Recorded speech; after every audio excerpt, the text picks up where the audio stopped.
In part 1, I told you about Nancy Gonzalez, a single mother from Cali, Colombia, who turned a sewing machine into a fashion empire.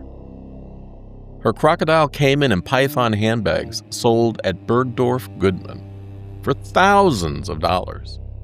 Celebrities carried them. The Met Museum exhibited her work, and she employed 300 Colombian women, most of them heads of households. She was living the American dream from South America. And then, in 2016, everything changed. The U.S. Fish and Wildlife Service withdrew passenger import authorization for exotic skins. Fashion Week deadlines didn't stop. Nancy made a choice.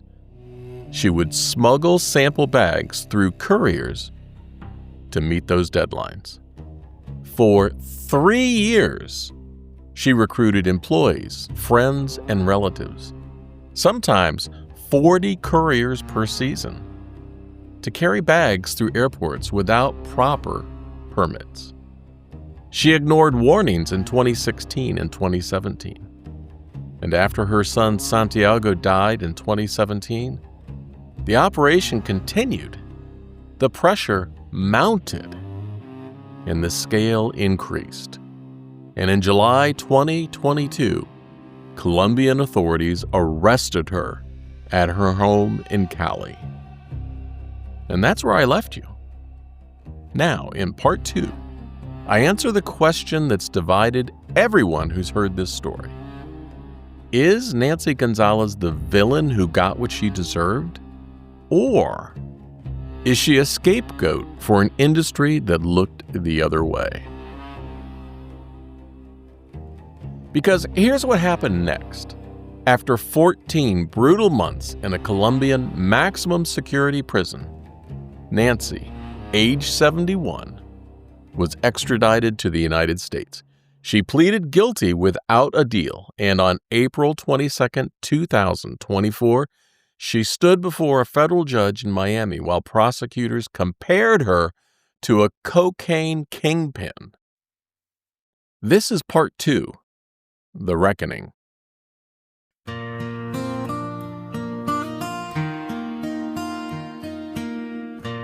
I'm Steve Rode. I spent 2 years as a police dispatcher taking emergency calls. I also worked surveillance photography with local law enforcement. And later in my career, I was chief pilot for public safety operations, flying missions for police, fire, and state departments. Before I dive into sentencing, I want to mention something. This isn't your typical true crime podcast where you just listen. Here, you can actually participate if you want. You can be part of the investigation. At the end of today's episode, I'm going to invite you to help research the systems that allowed this to happen. You could become part of the story, so stick around to the end. This case is different. This isn't about violence or murder. No, it's about a 71-year-old fashion designer who smuggled handbag samples to meet Fashion Week deadlines. And the question nobody can agree on? Did the punishment fit the crime? All the facts in this episode come from court documents and official records. If you'd like to review the case files yourself, you can download them at truecrimeunheard.com on this episode page. Let me take you back to Miami, April 22nd, 2024.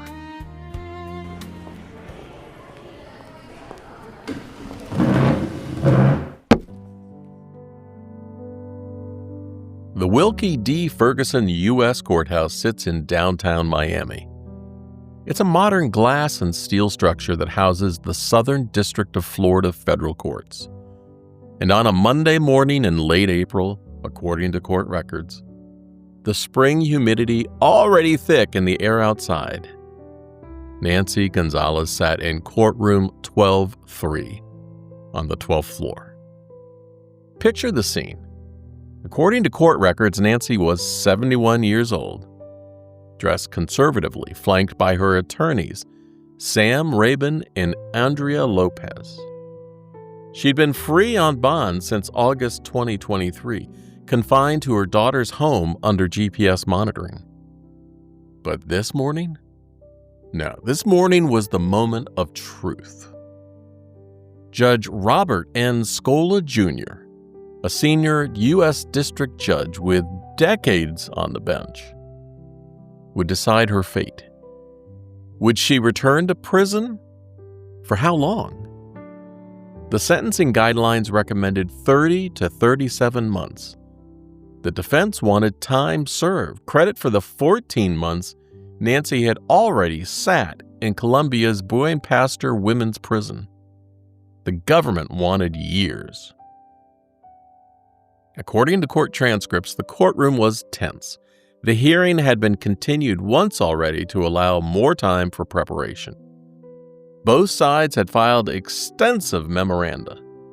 Character references, letters poured in from lifelong friends, former employees, family members, even people she'd met in Colombian prison.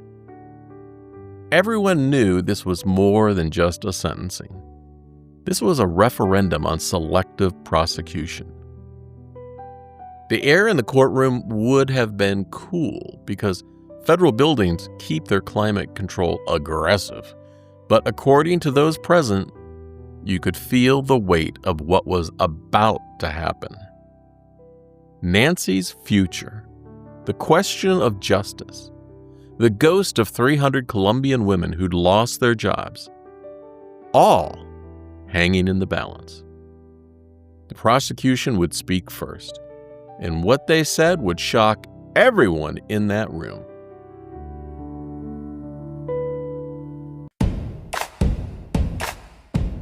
The government went first. Prosecutor Thomas Watts Fitzgerald stood to address the court. According to sentencing transcripts, he didn't hold back. She had been warned, Watts Fitzgerald told the judge, according to court records. He emphasized that Nancy had received seizure notices in 2016 and 2017, direct warnings that she had violated U.S. law. She never took steps to comply with the law. She not only violated U.S. law, she violated Colombian law. The prosecutor painted Nancy as someone who believed rules didn't apply to her. According to transcripts, Watts Fitzgerald argued that Nancy had recruited couriers, employees, friends, relatives. Her mission turned into producing felons, he said. These weren't sophisticated criminals. They were working-class women who trusted their employer and now had federal smuggling convictions on their records. And then came the line that would dominate headlines. According to court transcripts, Watts Fitzgerald said, "It's all driven by the money. If you want to deter the conduct, you want the cocaine kingpin, not the person in the field." Cocaine kingpin? He was comparing a 71-year-old fashion designer who smuggled handbag samples to a drug trafficker? According to press coverage of the sentencing, the comparison hung in the air. Nancy Gonzalez had never touched cocaine. She'd never committed a violent crime. She'd never threatened anyone. She ran a business making luxury accessories for the world's elite. But the prosecutor wanted the court to see her the same way it would see a cartel leader. Someone at the top of a smuggling operation. Someone whose greed drove others to break the law. Then the government played their trump card. According to sentencing documents, they showed the court a promotional video from 2019. In it, top buyers from Bergdorf Goodman and Saks Fifth Avenue praised Nancy's creativity, productivity, and humanity. The irony, Watts Fitzgerald argued according to the transcripts, was obvious. They must be regretting they were ever put up to that, he sneered. If they heard it was presented in court, they would cringe because they have their own brands to protect. Their own brands to protect? That line matters. I want you to remember it. The government recommended 30 to 37 months imprisonment, the bottom of the sentencing guidelines range. According to the prosecutor's argument, Nancy deserved real prison time, not probation, not house arrest, federal prison, because she'd exploited vulnerable people, because she'd ignored warnings, because she needed to be made an example of. The defense had heard enough, and they were about to dismantle the government's entire argument, starting with that cocaine kingpin comparison.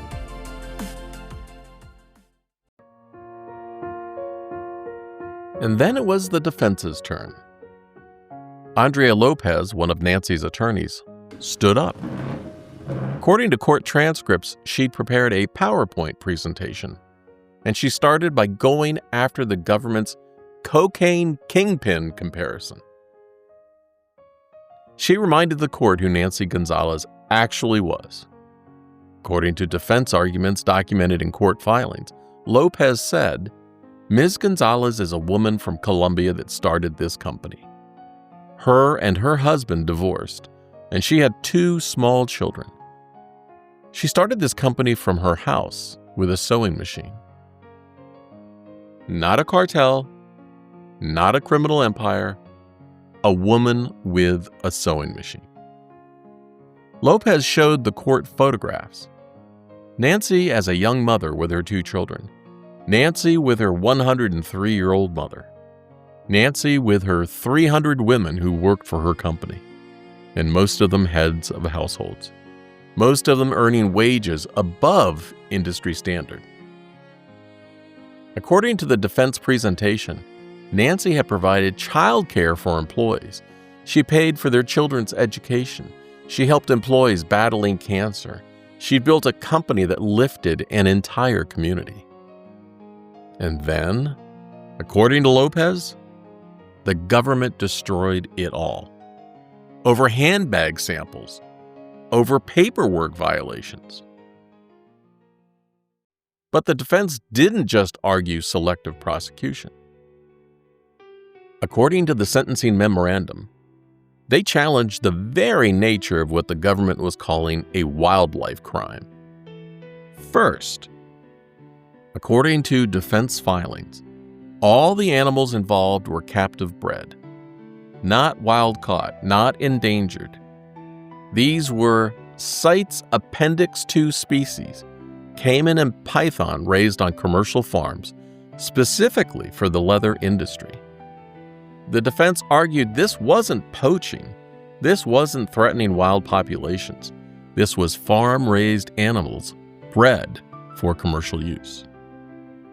Second, according to the defense memorandum, the items that formed the basis of Nancy's conviction had essentially been approved by Fish and Wildlife Services and accounted for in previous permits. The defense argued the handbags themselves weren't contraband. They were made from legally sourced skins that had been properly permitted in earlier shipments. What Nancy violated was the procedure for importing samples, not the underlying legality of the materials. Third, according to defense arguments, the government's calculation of market value was fundamentally wrong. The prosecution used the retail price of the finished luxury handbags, $2,000 to $4,000 each, to calculate the scope of the crime. But according to the defense, the law requires you to calculate the market value of the wildlife, not the finished merchandise. The actual value of the python and crocodile and caiman skins?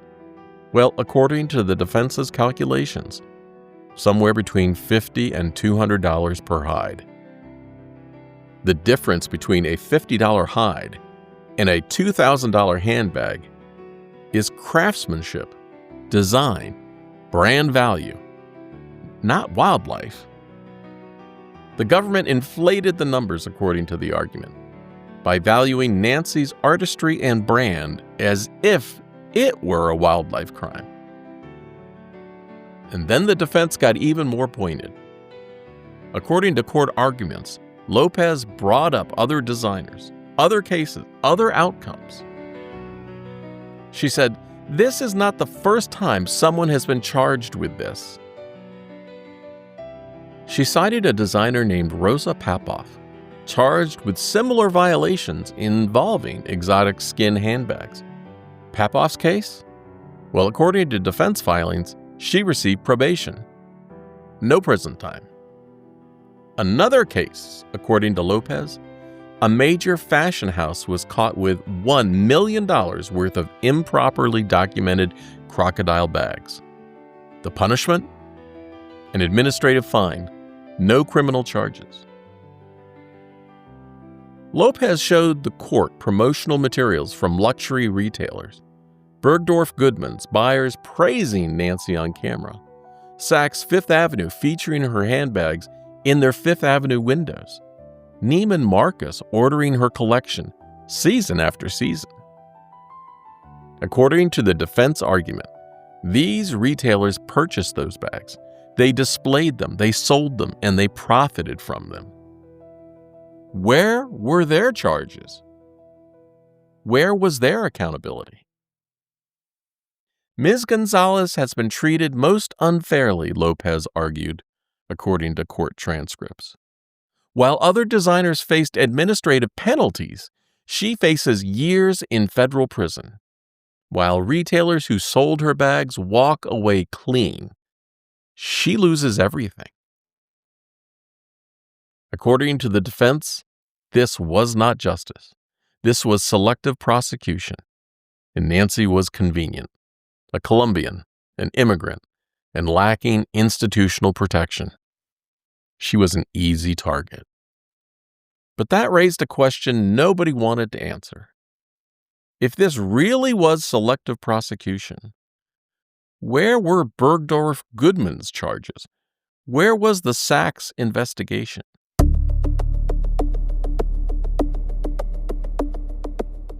So let's talk about the retailers, because this is where the case gets complicated. According to court documents, Nancy's smuggled handbags ended up at Bergdorf Goodman's Fifth Avenue flagship store, at Saks Fifth Avenue, Neiman Marcus, Harrods in London. These aren't small boutiques. These are billion-dollar luxury retailers with legal departments, compliance officers, and import specialists. The question nobody wants to answer: what did they know about Nancy's documentation problems? According to federal records, Nancy's company had been shipping handbags to those retailers for years. Properly documented production orders, all with the right tags, invoices, and permits. Everything legal, everything traceable. But starting in 2016, according to court evidence, a separate stream of handbags started arriving. Sample bags, carried by individual couriers. No proper documentation, no proper invoicing, and delivered directly to the Manhattan showroom. Here's what makes you wonder. If you're a buyer for Bergdorf Goodman, and you've been purchasing Nancy Gonzalez bags for years, don't you notice when sample bags start arriving without the usual documentation? Don't you ask questions when courier after courier shows up with handbags in their personal luggage? According to industry standards for luxury retail, buyers are supposed to verify the legality of exotic skin products. Compliance is a basic due diligence requirement. It's literally part of the job. So either the retailers didn't know, which raises questions about their gatekeeping responsibilities, or they didn't know and didn't ask, which raises even bigger questions about willful blindness. According to court records, no retailer was ever charged. No investigation was launched into their purchasing practices. No questions were asked about why they didn't notice the documentation gaps. The prosecutor's explanation, according to the sentencing transcripts, those retailers have their own brands to protect. I mean, think about what that means. Nancy Gonzalez, a single mother from Colombia, goes to federal prison. The retailers who purchased, displayed, and profited from those same bags, they protect their brands and walk away. Is it possible that retailers genuinely didn't know? Sure. Is it possible they thought the samples were properly documented? Well, it's possible they didn't ask questions because they'd been working with Nancy for years and trusted her compliance. But it's also possible they chose not to look too closely, that they enjoyed the beautiful samples arriving just in time for Fashion Week and didn't want to ask questions that might disrupt that convenient arrangement, that they benefited from Nancy taking risks they would never take themselves. According to the facts I have, I can't say for certain what the retailers knew, but I can say this. They were never asked to explain what they knew. They were never investigated, and they faced no consequences. And that disparity, that's what haunts this case. Nancy knew that disparity too, which is why, when prosecutors first approached her with a plea deal, she made a decision that surprised everyone, including her own lawyers.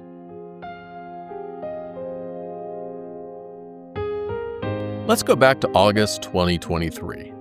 According to court records, Nancy had just been extradited to Miami after 14 months in a maximum security Colombian women's prison.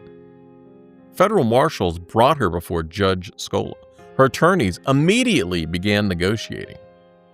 According to court filings, the government was willing to discuss a plea agreement, but they wanted certain things: a guilty plea, cooperation, and acknowledgement of the harm caused. Nancy had options. I mean, sure, she could fight the charges. She could force the government to prove its case at trial. She could make them put cooperating witnesses on the stand, make them explain why she was being prosecuted while retailers walked free. The trial would have been dramatic. The courtroom testimony alone, the celebrity connections, the question of selective prosecution, it would have been a spectacle. Or she could negotiate a plea deal. Cooperation might get her a reduced sentence, maybe even time served already. Maybe she could walk away with credit for the 14 months she'd already spent in a Colombian prison. But according to court records, Nancy did something surprising. She pleaded guilty. No deal, no promises about sentencing, no guarantees.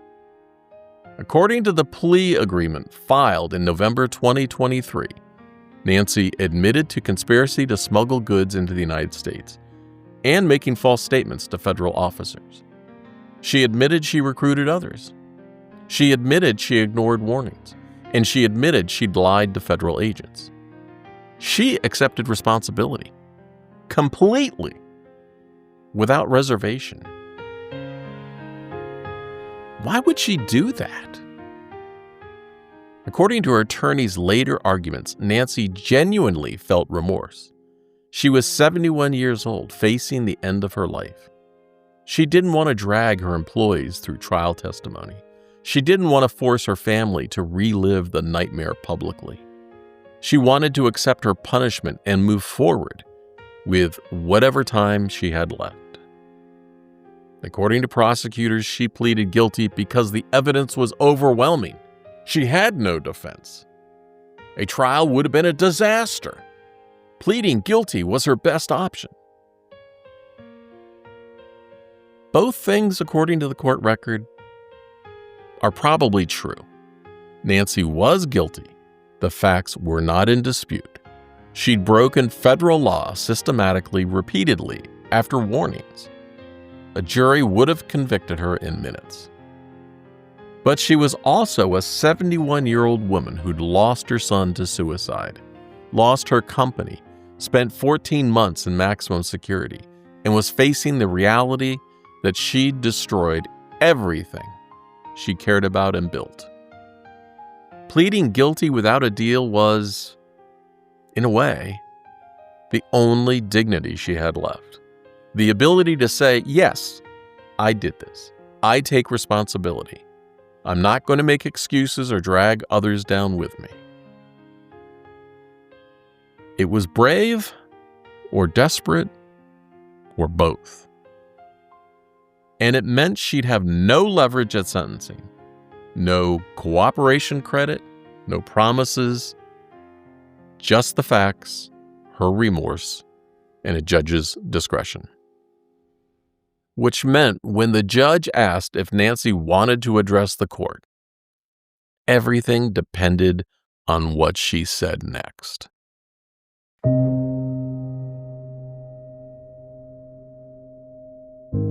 April 22nd, 2024. The sentencing hearing.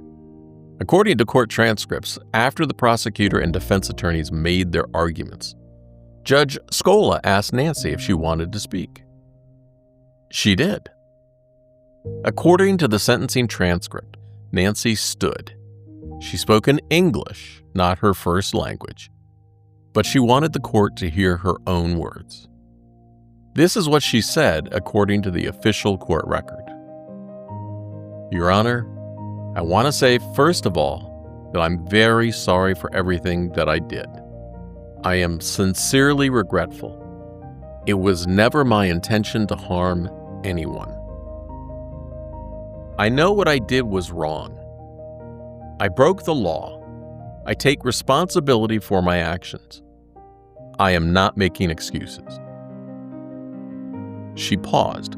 According to the transcript, she was emotional but composed. I want the court to know that I've always tried to be a good person. I employed 300 women in Colombia. I tried to give them good wages, childcare, opportunities for their families. I am proud of that work. I am proud of what I built together with them. But I know that I made terrible mistakes. I put my employees at risk. I recruited people to do something illegal. I ignored warnings, and I am deeply, deeply sorry for that. According to the transcript, her voice broke slightly here. I have lost everything. My company is gone. My reputation is destroyed. I have spent 14 months in prison away from my family. I missed being with my mother, who is 103 years old and may not live much longer. I am not asking for mercy. I'm asking for fairness. I'm asking the court to consider that I have already been punished severely, that my employees have been punished, that my family has been punished. She looked directly at the judge. I will spend the rest of my life trying to make up for what I did, but I cannot do that from prison. Please, Your Honor, please give me a chance to be with my family, to help my mother in her final years, to try to rebuild some small part of what I have destroyed. According to court documents, Nancy sat down. The courtroom was quiet. Whatever you think about Nancy Gonzalez, whether you think she's a criminal who got caught or a victim of selective prosecution, that moment was real. The remorse, it was real, and the loss was real. The question was, would it be enough?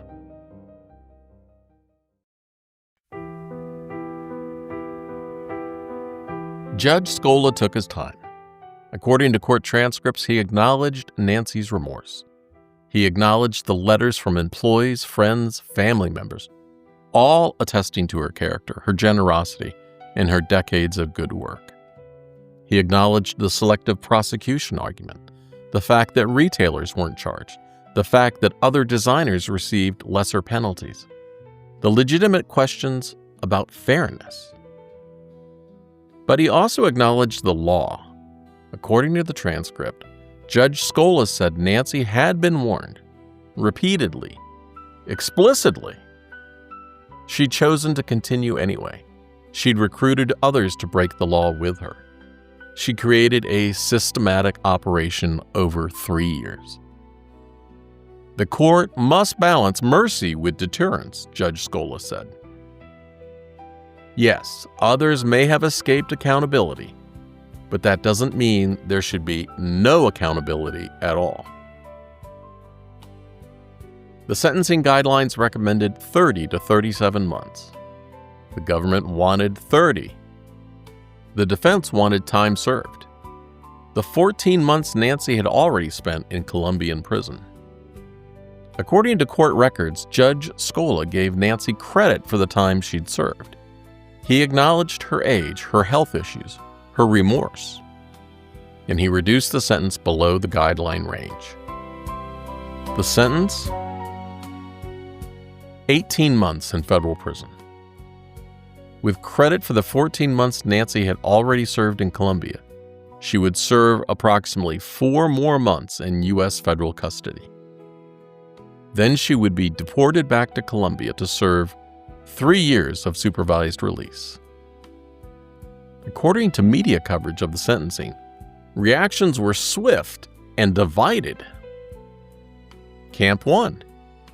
The justice was served crowd thought it was appropriate. According to social media posts, Nancy broke the law repeatedly. She ignored warnings. She exploited people. 18 months was fair. Camp 2. The selective prosecution crowd thought it was outrageous, according to online reactions. 18 months in federal prison for paperwork violations, while retailers faced nothing, while European brands paid small fines, while her 300 employees lost everything. According to court records, Nancy was taken back into federal custody. She would serve her remaining 4 months and then be deported to Colombia. Her supervised release would be monitored by Colombian authorities. Her company was already bankrupt, her reputation already destroyed, her life's work erased. But according to federal sentencing requirements, she would complete her punishment every day, every month, until the debt to society was paid. And what about everyone else? Well, according to media searches and court record databases, the retailers faced no charges. The celebrities made no statements. The 40-plus couriers who'd actually smuggled the bags through customs, most weren't charged according to prosecution records. A few, like Paola Soto, who we talked about in episode 1, who was a courier who coordinated others, pleaded guilty.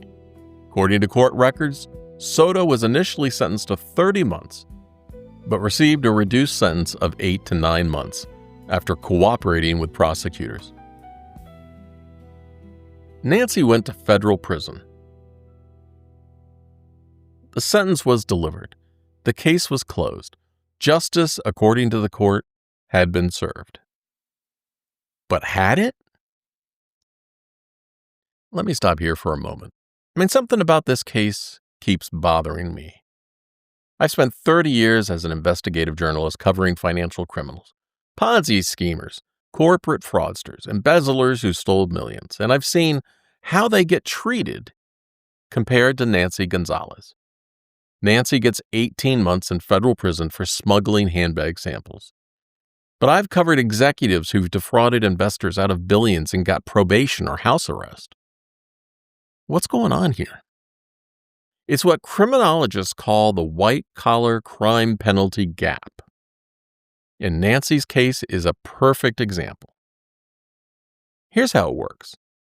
Nancy was prosecuted under environmental and wildlife trafficking laws, the Lacey Act, and compliance violations. These laws carry mandatory minimum sentences and strict enforcement guidelines because they're designed to combat organized wildlife crime. Elephant ivory, rhino horn, tiger parts. But the law doesn't distinguish between conservation threat levels. A python handbag triggers the same enforcement that endangered species trafficking does. Now, contrast that with corporate financial crime, securities fraud, embezzlement, debt relief scams, tax evasion. These crimes often involve millions, sometimes billions of dollars. But they're prosecuted under different statutes with different guidelines. And here's the key. Prosecutors have enormous discretion about whether to charge criminally or resolve cases through civil penalties and deferred prosecution agreements. It's also about resources and reputation. When a Fortune 500 executive is investigated, they have teams of attorneys negotiating with prosecutors before charges are even filed. They're structuring deals, they're offering cooperation, they're leveraging political and institutional connections. Nancy had attorneys, but she didn't have institutional protection. She didn't have a corporation's legal department.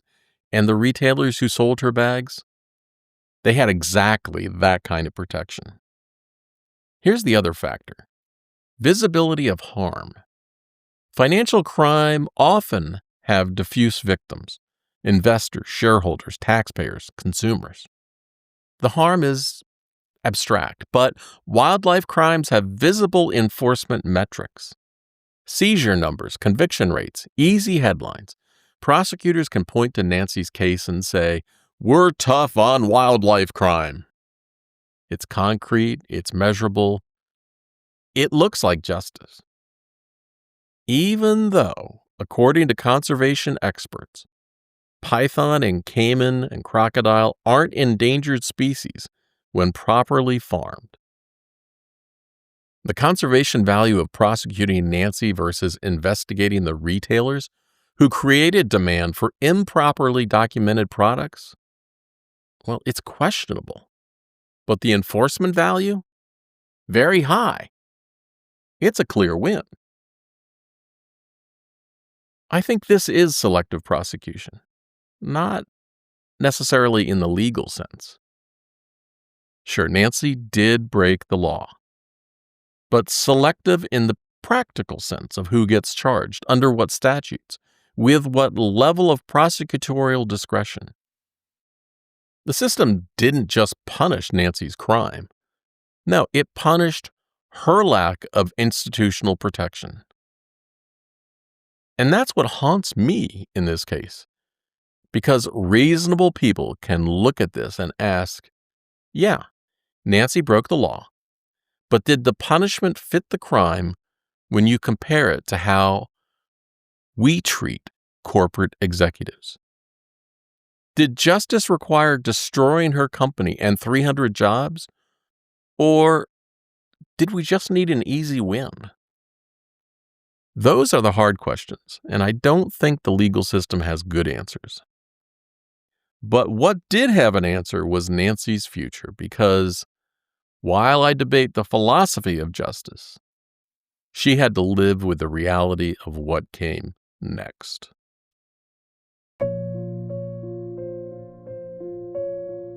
According to Federal Bureau of Prison Records, Nancy Gonzalez served her remaining 4 months in federal custody. Then, in August 2024, she was deported to Colombia. She returned to Cali, to her house, to her grandchildren, to what remained of her life after everything collapsed. According to Colombian business records, her company was officially dissolved. The factory closed, the equipment sold. The brand, 25 years of work, ceased to exist. The 300 women who'd worked for Nancy, according to media reports, scattered to other jobs. Some found work at other manufacturers. Some left the industry entirely. According to character reference letters that were filed with the court, Many had depended on Nancy for their livelihoods, their children's education, and their retirement security. That's all gone now. When Nancy's empire fell, they fell hard with it.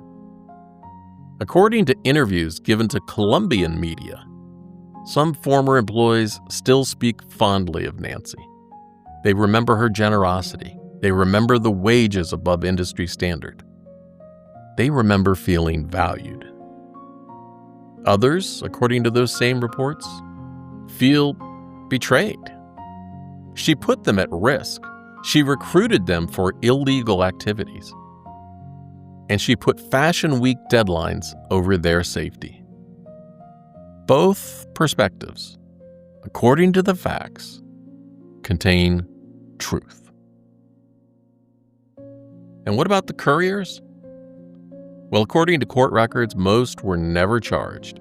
A few, like Paola Soto, pleaded guilty and received reduced sentences after cooperating with prosecutors.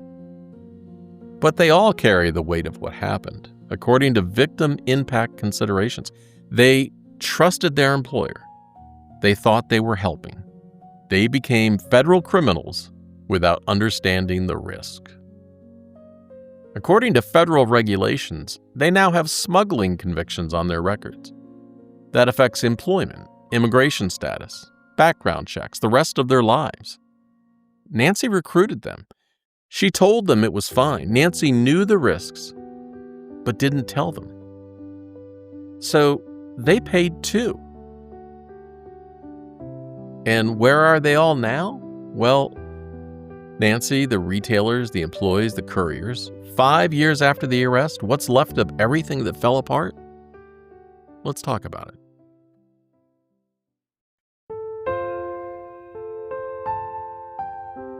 So let's take stock of where everyone ended up, according to current information and public records. Nancy Gonzalez served 18 months total, deported to Colombia, company bankrupt, brand destroyed, life's work erased. Living in Cali with family, according to available reports. She's 73 years old now. Her legacy, the designer who went to prison. The 300 employees, jobs lost. Many struggled to find work. And according to media reports, some still speak lovingly of Nancy. Others feel abandoned. Their community, the factory where many had worked for decades, gone. The couriers, most uncharged, according to court records, a few with federal convictions, all carrying the weight of knowing they broke laws they didn't understand. Paola Soto, federal conviction, reduced sentence after cooperation. Now let's look at the other side. Bergdorf Goodman, still operating.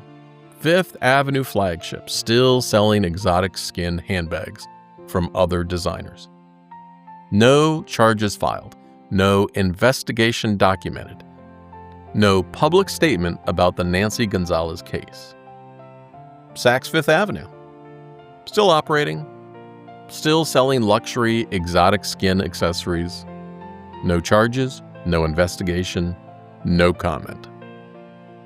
Neiman Marcus, still operating, luxury handbag business continues. No charges, no investigation, no statement.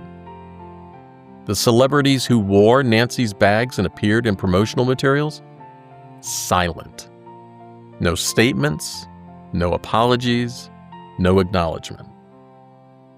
The 40-plus couriers per season who physically smuggled bags through U.S. Customs? Most faced no charges, and according to court records, prosecutors focused on Nancy and a handful of key coordinators. Eric Schneider, the Manhattan showroom manager who received and displayed smuggled bags for retailers? Well, according to court filings, he pleaded guilty to a misdemeanor and awaited sentencing, his fate unknown from public records. Nancy Gonzalez served 18 months in prison for wildlife smuggling. The retailers who purchased and profited from those smuggled bags served nothing. The luxury brands who set the Fashion Week deadlines that created the pressure to smuggle, they faced no scrutiny. The system that made sample rushing a necessary evil in luxury fashion, that system continues today, unchanged. And according to resale market records, Nancy Gonzalez handbags still sell on the RealReal, Fashion File, and other luxury resale platforms. In February 2025, months after Nancy's deportation, the RealReal published a blog post titled, "The Top 5 Nancy Gonzalez Handbags." No mention of the criminal case, no ethical disclaimer, just, hey, buy these bags. The brand still has value. Collectors aren't boycotting. The bags are beautiful. And the woman who made them, she's back in Colombia. Her company dissolved, her reputation destroyed. But the bags are still worth thousands and selling for that. So this brings up 3 truths, 3 things that can all be true at the same time, even though they seem to contradict each other.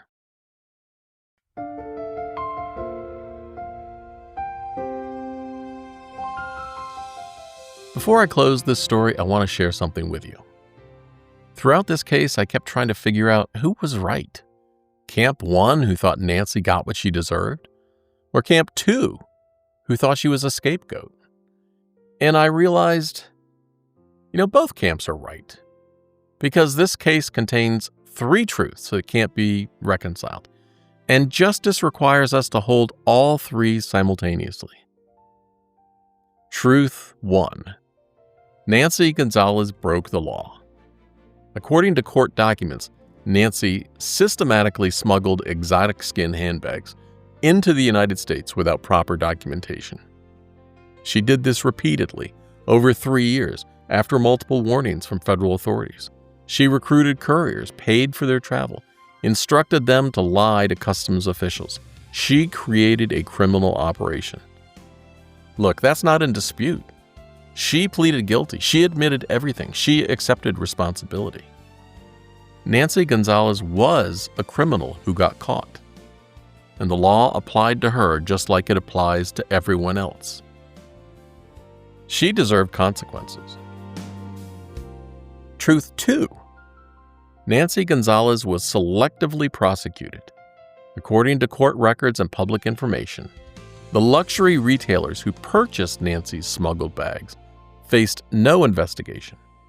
The celebrities who wore them and appeared in promotional materials made no statements. Other designers caught with similar violations received administrative penalties, not federal prison sentences. Nancy was convenient. She was Colombian, an immigrant, self-made, lacking institutional protection, lacking the legal teams that major fashion houses employ, lacking the brands to protect that let retailers walk away. The prosecutor himself said retailers have their own brands to protect. And that tells you everything about how justice was selectively applied in this case. Truth 3. 300 Colombian women lost their jobs when the American justice system made an example of their employer. According to character reference letters, many of those women were heads of household. Nancy paid above industry wages. She provided childcare. She paid for employees' children to go to college. She helped workers battling cancer. And when Nancy's company collapsed, that community collapsed with it. The ripple effects touched hundreds of families, more people as it stretched out. Children's educations, retirement plans, livelihoods. Did those women deserve to lose everything because their employer broke the law? Did justice require destroying the economic foundation of an entire community? 3 truths, all real, all valid, and all irreconcilable. Nancy was a criminal who deserved consequences. Nancy was a scapegoat who was punished when more powerful players walked free. Nancy's punishment destroyed hundreds of innocent lives. Most true crime stories give you a clean resolution. The bad guy's caught. Justice is served. We all feel good about how the system works. This case doesn't give you that. This case asks you to hold 3 contradictory truths and decide what justice really means when it's selectively applied.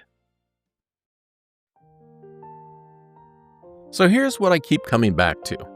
Was the problem that Nancy Gonzalez broke the law? Or was the problem that only Nancy Gonzalez paid for breaking the law?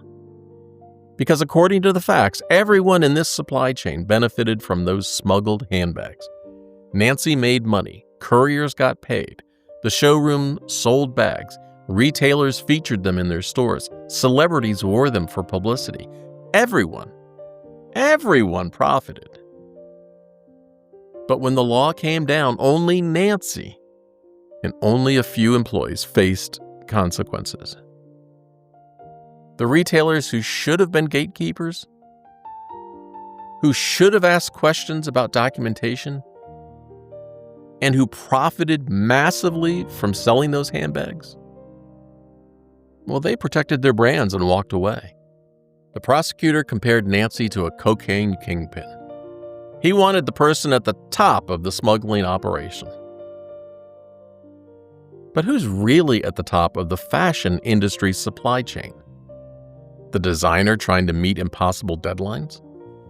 Or the billion-dollar retailers who set those deadlines and profit from whatever arrives? If you want to deter wildlife smuggling, don't you need to go after the demand side? The buyers who create the market, the stores that incentivize rushing samples without proper documentation? Or is it easier to prosecute the Colombian woman who doesn't have institutional protection? The immigrant entrepreneur who can't afford teams of lawyers to negotiate deferred prosecution agreements? The convenient target who makes for a clear headline and an easy conviction? According to the court record, Nancy Gonzalez was guilty under the law. But guilty doesn't always mean justice was served. Sometimes it just means someone had to pay. And that brings me to you. Because this isn't just Nancy's story.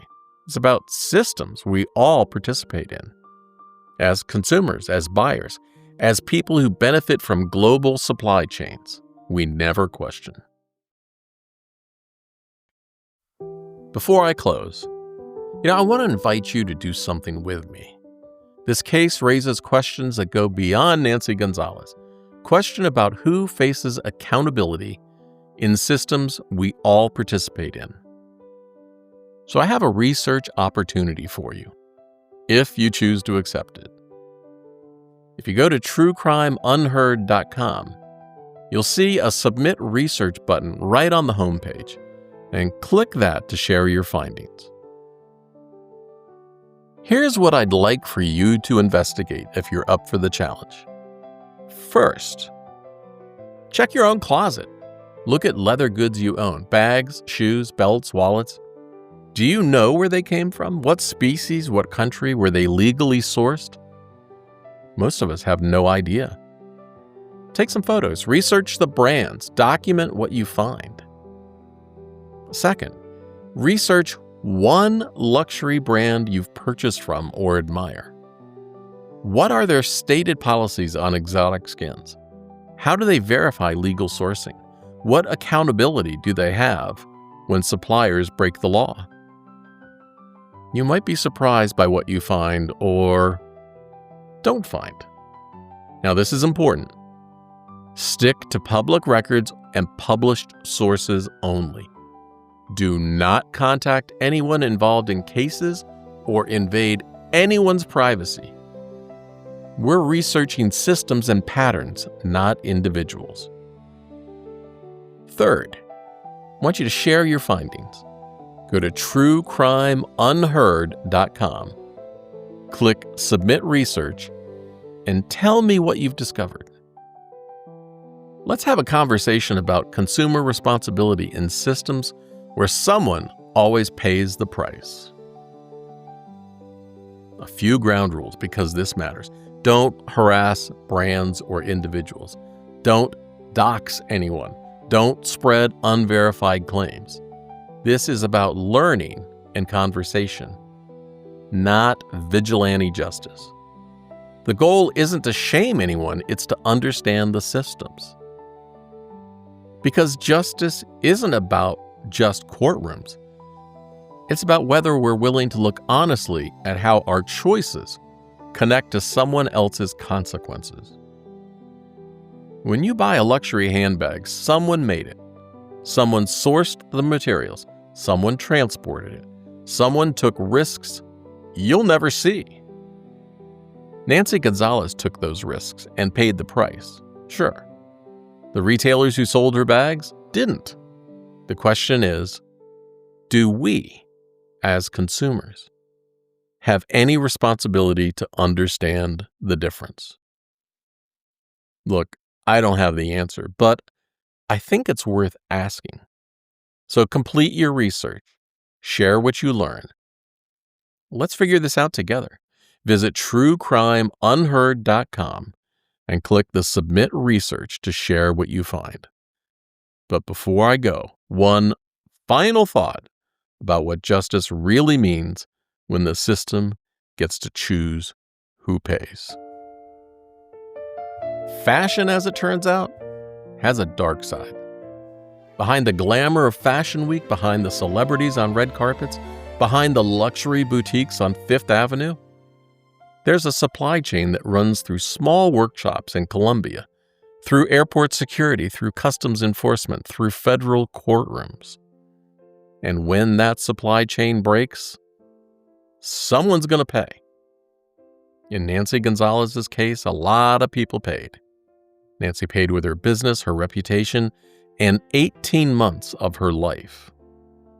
300 Colombian women paid with their jobs and their livelihoods. At least one courier paid with a federal conviction. But the retailers, the ones who should have been gatekeepers, the ones who profited from those bags, they paid nothing. And that's the question this case leaves us with. When a system is broken, who's responsible for fixing it? And when everyone profits from that broken system, who deserves punishment when it finally collapses? I don't have easy answers, but I know this. Nancy Gonzalez's story is about more than one woman's mistakes. It's about Fashion Week's impossible deadlines. It's about immigrant entrepreneurs trying to compete with luxury conglomerates. It's about federal enforcement priorities. It's about who gets charged and who walks away clean. It's about power and accountability and selective prosecution. Oh, and it's also about 300 women in Colombia who lost their jobs when the American justice system decided to make an example of Nancy. Prosecutor Thomas Watts Fitzgerald said, according to court transcripts, "If you want to deter the conduct, you want the cocaine kingpin, not the person in the field." He was talking about Nancy, the kingpin at the top. But who's the real kingpin in the fashion industry? The designer to meet deadlines, or the billion-dollar retailers who set those deadlines and profit from whatever arrives?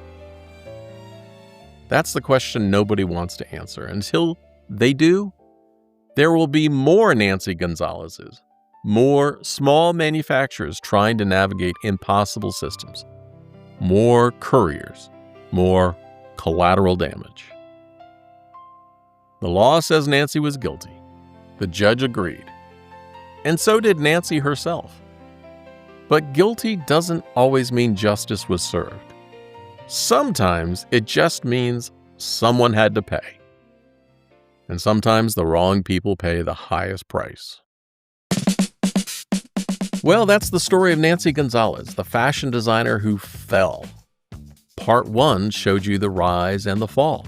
Part 2 showed you the reckoning and the questions that remain. If you want to see the case files, the sentencing transcripts, the character reference letters, and all the evidence, go to truecrimeunheard.com. Everything's there. Read it yourself. Form your own opinion. And while you're there, sign up for the email notifications so you know when the next show drops. Hey, I also send out weekly cold case update emails, cases that need attention, new developments, and stories worth following. You can sign up at truecrimeunheard.com. You can find true crime cases you haven't heard on Apple Podcasts, Spotify, YouTube, and other podcast platforms. If this case made you think, please like, subscribe, or follow on whatever platform you're listening on. Leave a review if you can, and share it with someone who needs to hear this story. These lesser-known cases deserve attention. You can follow me on social media for updates, case files, more discussions about cases you haven't heard. On Facebook, go to facebook.com/truecrimeunheard. I'm Steve Rode. Thank you for listening. Until next time, I want you to stay curious, stay safe, and stay subscribed. Bye.